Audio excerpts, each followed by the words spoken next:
গ্রামের সবাই জানে রাজুদা মানেই পরোটা প্রেমিক, কিন্তু সেদিন যা করলেন তাতে সবাই হেসে কাঁদ। সকালে হাটে যাওয়ার সময় ঠাকুমা বললেন, রাজু, পেট পুড়ে খেয়ে যা।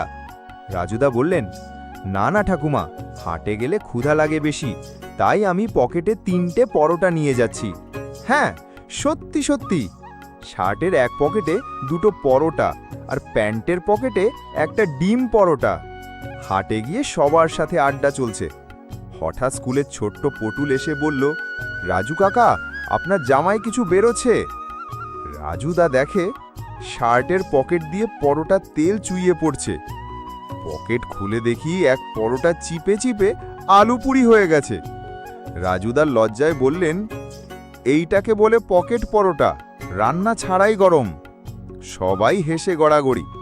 তবে বিপদ তখনও শেষ হয়নি। এক বুড়ো বললেন, রাজু ভাই, প্যান্টের পকেট থেকে গরম গরম ডিমের গন্ধ আসছে। রাজুদা, ওমা গো, ডিম পরোটা প্যান্টে পচে গেল। সেই দিন থেকে গ্রামের নতুন নাম, রাজুদা মানে পকেট পরোটাদা।